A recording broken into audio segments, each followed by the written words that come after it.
忘れている記憶の中に深いトラウマがあるとしたら、あなたは真実を知りたいですか？ 2022 年10月、トルコイスタンブールバクルキョイ、古びたビルの一角にある小さなクリニックに一組の親子が訪れました。うちの子、最近学校の勉強についていけてなくて、何か問題があるんじゃないかと不安げに話す父親の目の前には滑腹のいい中年の医師が。彼の名はスレイマン・サリフ・ゾロール。政府機関の研究所に所属していたこともある国内でも有名な小児精神科医でした。両親はその経歴を信頼し、ゾロールのクリニックへやってきたのです。なるほど、詳しく見てみましょう。ご両親は待合室でお待ちください。そう促された両親はお辞儀をして診察室を後にしました。そしてこの後、ゾロールの治療を受けた少女は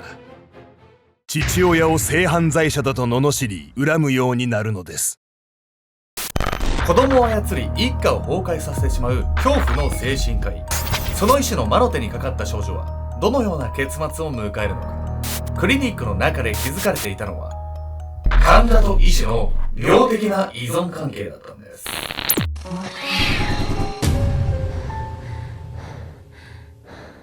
おさすけちゃんです。いや、みこんね。というわけで、ヤミコさん、僕ね、ウェポンズって映画を見に行ったんですよ。何それ？資料館とか、イットの監督の最新作なんですけど。ホラー映画？ホラー映画なんです。ただね、普通に怖いっちゃ怖いんですけど、後半、なんかもうおもろくなっちゃって逆に。ウェポンズって武器でさ、ホラーってなんかもうチェーンソーマンじゃない、ほぼ。まあ、わかんないですけど、後半なんか笑けてくるっていうね、そんな映画です。もう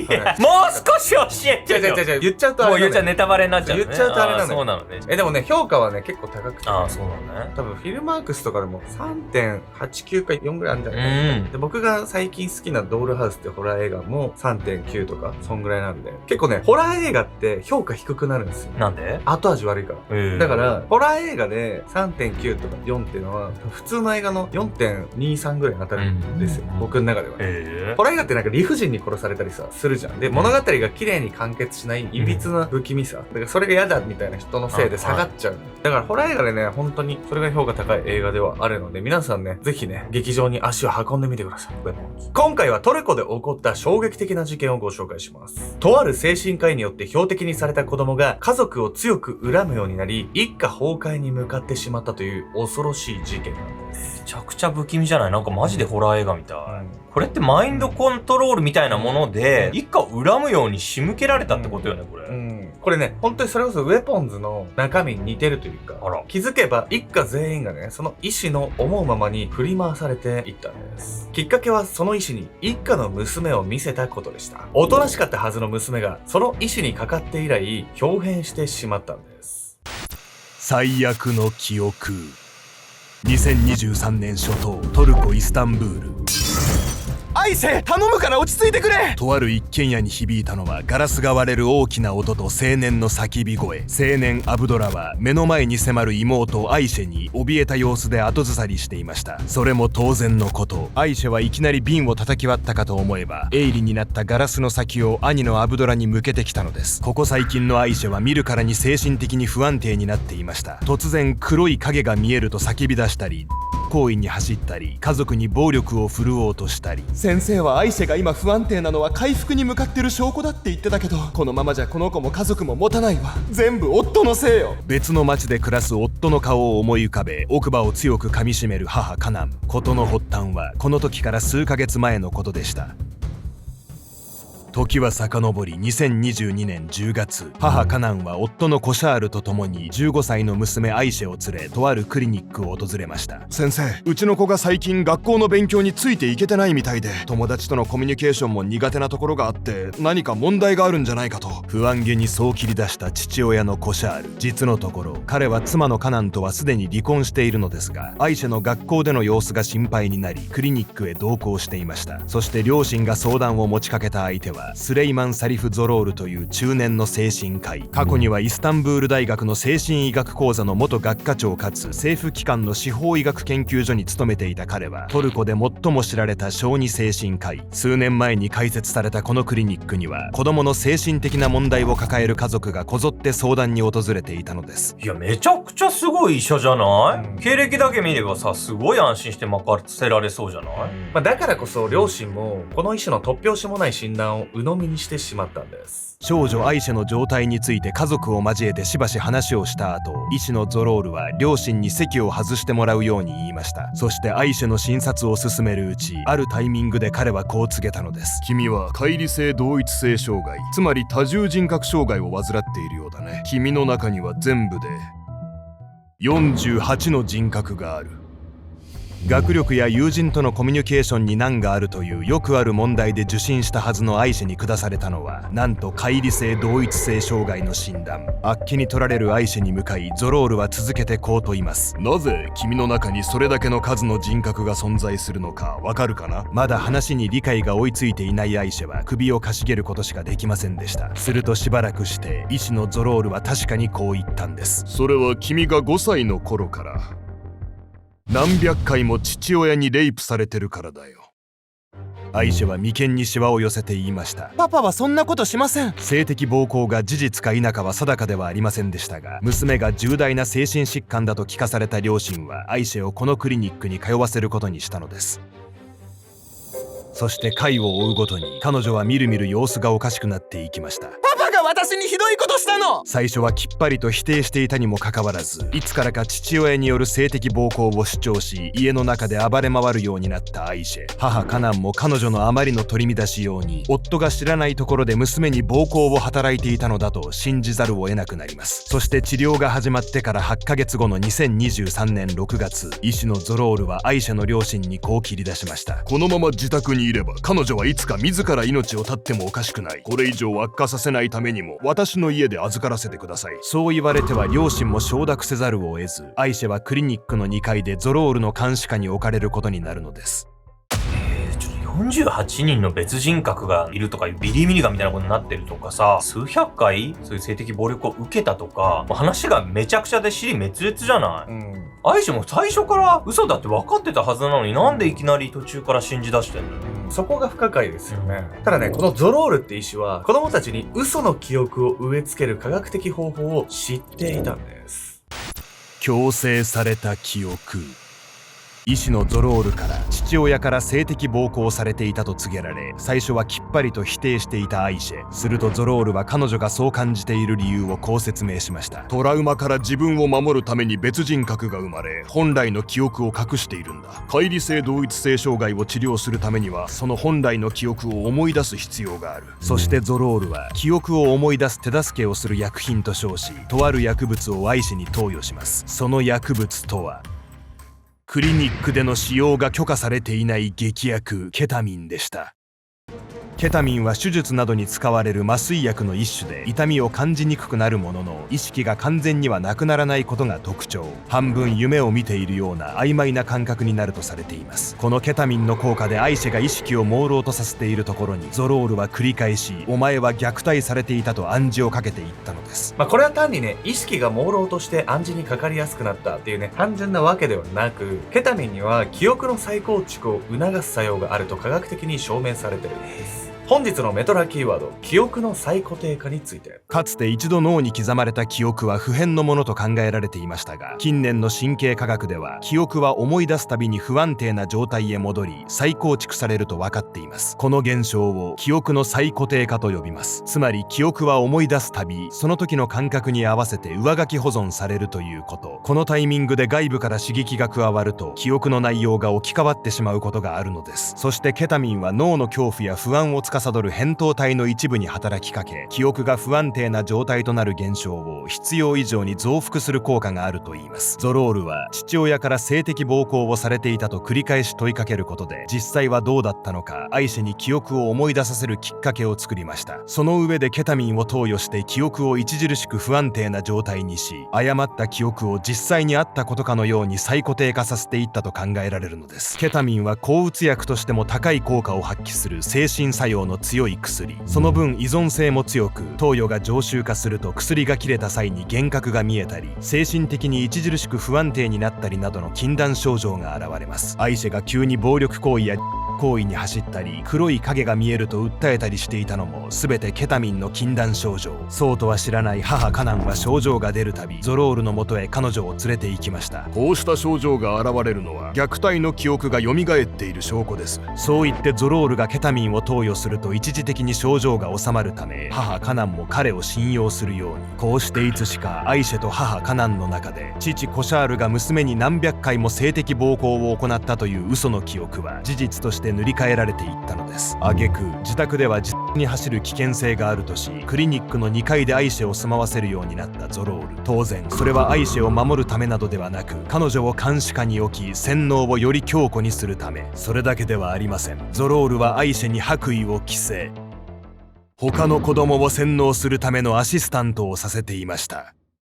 そう、医師ゾロールが偽の記憶を植え付けた子供はアイシェだけではありません。彼は来院する子供のほぼ全員に対して乖離性同一性障害の診断を下し、原因は親からの性的暴行だと伝えていました。その際アシスタントのアイシェに自分の体験談を語らせ、虐待の記憶が隠されているという話に信憑性を持たせようとしたのです。ゾロールに洗脳された子供はなんと総勢180人以上。彼らの家庭では性犯罪者扱いされた父親が別居や離婚を余儀なくされることもあれば、濡れ衣で逮捕されてしまった親もいます。またゾロールはアイシェへの支配を進める中で彼女にこんな話もしていました。実は父親だけでなく母親も共犯だ。君を解放するにはもう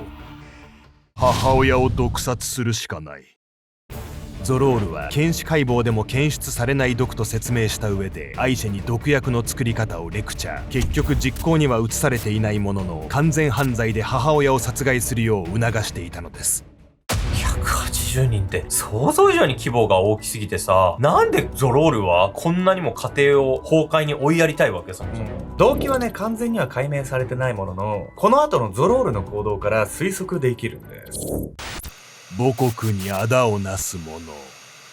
少女アイシェを完全に洗脳し、父からの性的暴行の被害者に仕立て上げたゾロール。母カナンもゾロールを信用しきっているその状況で、彼は次のように切り出しました。あの性犯罪者の父親に全財産を引き渡すよう言うんだ。慰謝料はそれでも足りないくらいだが。さらにゾロールはアイシェの父親にも SNS 経由で大量のメッセージを送信。お前は地獄の豪華に焼かれるべきだ。娘に全財産を渡して消えろ。そう、ゾロールが患者の父親を性犯罪者に仕立て上げるのはおそらく金銭の搾取が目的。お金が必要な理由は2016年に大統領が宿泊していたホテルを爆破し、クーデター未遂を起こしたテロ組織に関与しているためとされています。ゾロールはもともと政府機関へ勤めていた公務員でしたが、このテロに際して15ヶ月間投獄され公職を追放。出所後は施設で小さなクリニックを始めましたが、ゆくゆくは海外逃亡し、また組織に参加するつもりだったとも。本人が動機を明かしていないため憶測にはなりますが、彼の犯行は組織のための資金集めが目的だと考えれば辻褄が合うのです。これだけ華々しいさ、経歴を残してるお医者さんがテロ組織のためにお金稼ぐために利用するなんて、そんなことがありえんの？本人が動機明かしてないんでね、あくまで可能性の話ですけど、ここで気になるのは洗脳されてしまった少女アイシェは最終的にどうなったのか。青年の命。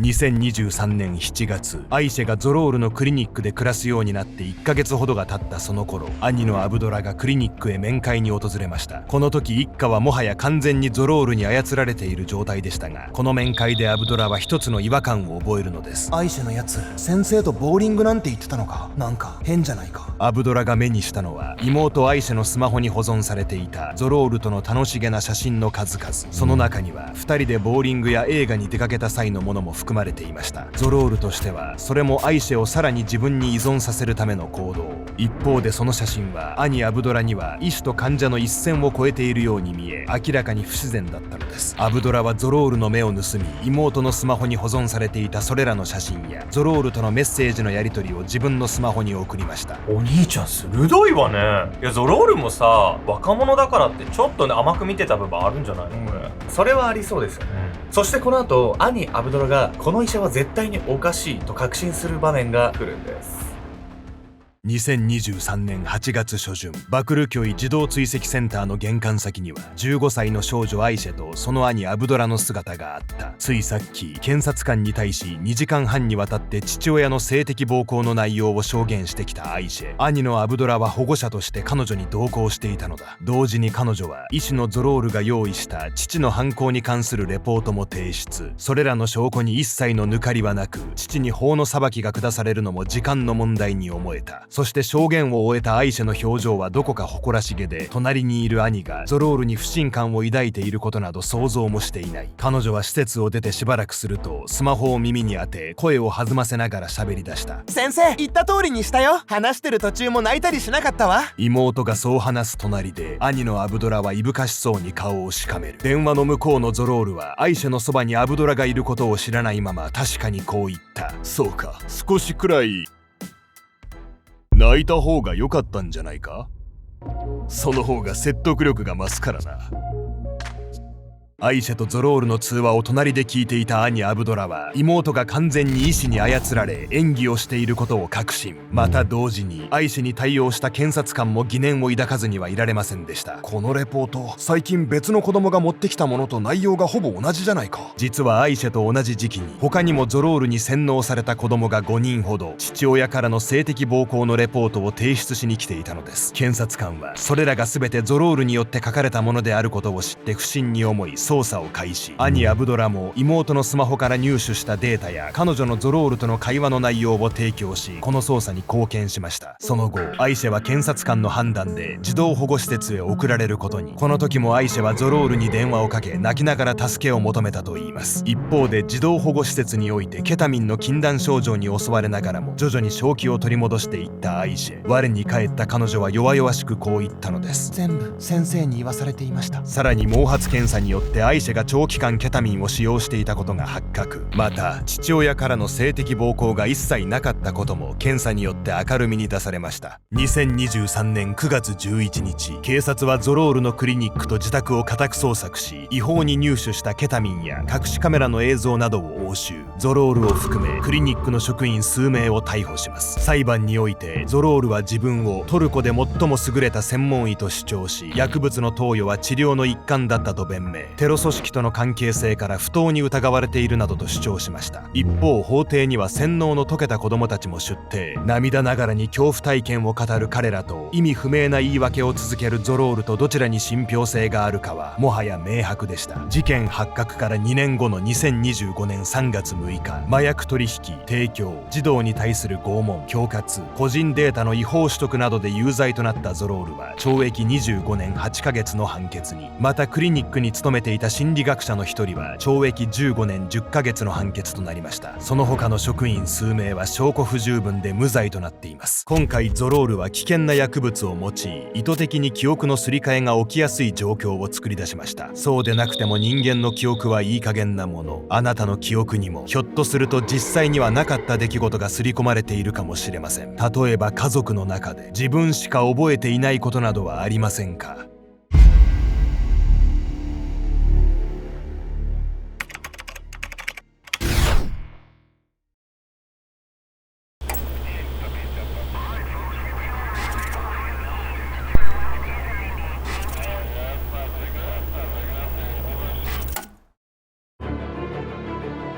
もし明らかに危険な手順で仕事をするよう命令されたら、あなたはその指示を断れますか？1999年9月30日、茨城県水戸市。お昼の12時頃、市内の国立病院に3人の患者が救急搬送されてきました。3人ともビニールのようなもので全身を覆われた異様な姿で担架に乗せられています。病院に到着後、一見普通の状態で会話も可能だったものの、嘔吐、震え、発汗といった症状を訴えていた3人。彼らが勤めていたのはとある核燃料加工施設でした。ここに運ばれてきた理由は、その施設での作業中に被爆してしまったから。3人のうち1人はこのような証言をしています。あの瞬間、私は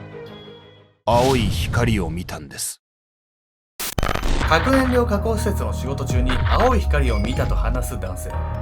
搬送後の病院での彼らの想像を絶する苦しみの日々とは。青い光の正体は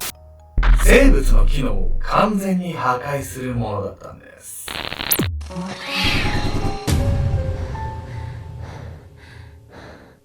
この動画の続きはオンラインサロン秘密結社アルゴメトリーでご視聴ください。